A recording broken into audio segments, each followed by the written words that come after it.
Magkano ang kita ng 400 stems mini coconut plantation projecting from 2025 to 2033?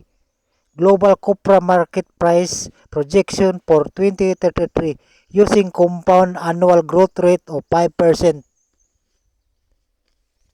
The 400 stem coconut farm, a long-term feasibility study towards financial stability.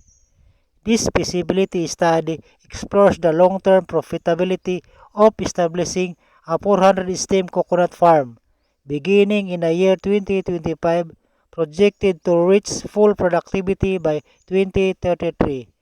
The study analyzed projected income, expenses, and market trends, and the future value of copra in the global market. 1. Establishing the farm.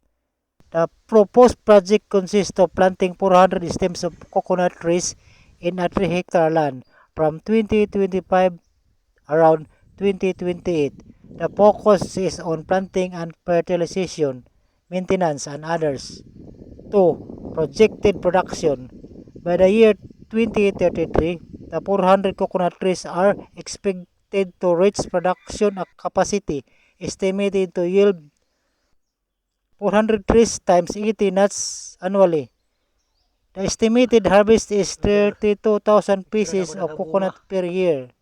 3. Annual gross income is 384,000 pesos gross annual income. This means that the farm can generate almost 400,000 pesos. 4. Annual expenses. 1. Fertilizers. 2. Labor for harvest and cleaning. 3. Grass cutting. 4. Pest control. 5. Transportation.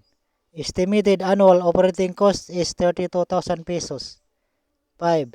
Net annual income. Gross income is 384,000 less expense of 32,000. The net annual income is 352,000 pesos. This translates to approximate of 29,000 pesos of monthly income. 6. The future of copra prices.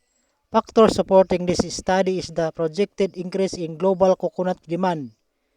This forecasting is using compound annual growth rate of 5% analysis. Estimate that the coconut oil price may continue rising steadily towards 2032 and beyond. Global trends indicate 1. Increased demand for coconut oil. 2. Healthcare and pharmaceuticals. 3. Cosmetics. 4. Biofuels and industrial uses. Studies suggest that by 2032, coconut oil prices may reach $3,000 per metric tons. The copra farm gate price in the Philippines would rise to 65 pesos to 85 pesos per kilogram.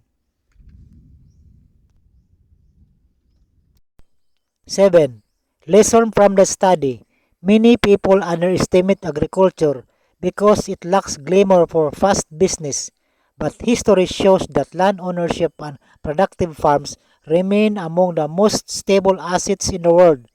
Benefits: long-term passive income, food security, land appreciation, and generational wealth. Thank you for watching.